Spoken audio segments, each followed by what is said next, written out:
National conference के सांसद आगा Syed Ruhollah Mehdi ने ओम बिरला को स्पीकर चुने जाने पर बधाई दी। आगा ने अध्यक्ष से तटस्थ रहने और विपक्ष को अपनी बात कहने की अनुमति देने की अपील की है।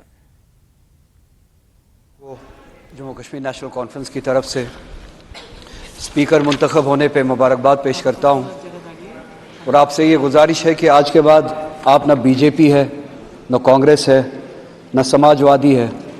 आज के बाद सिर्फ आपकी एक ही पार्टी है, आईन Hind, the constitution of India.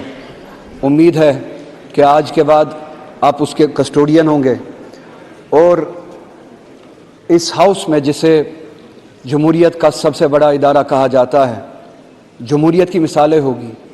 इस हाउस में आपको इस बात से याद रखा जाएगा कि क्या आपने ट्रेजरी बेंचेस को मजबूर किया अपोजिशन का सुनने के लिए, या आपने अपोजिशन को खामोश किया।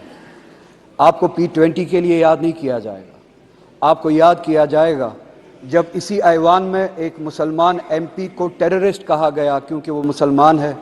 आपने उस आवाज़ को, उस नाजायज़ आवाज़ को कैसे खामोश किया, या आपने उन आवाज़ों को उठने दिया।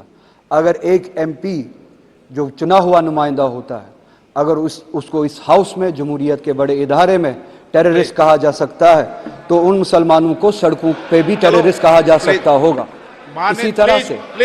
इसी तरह से ऑनरेबल स्पीकर, एक मिनट बैठिए। माननीय सदस्यगण, ये सदन का पहला दिन है।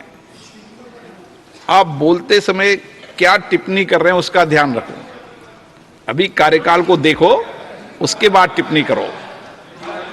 बात कर रहा हूं मैं, ये गुजारिश करूंगा, सबसे बड़ा इदारा है जमहूरियत का, यहाँ पे ऐसी मिसाल नहीं होनी चाहिए थी। और आप उसके कस्टोडियन थे जब 370 की बिल 1 मिनट में लाई गई और आधे घंटे में पास की गई।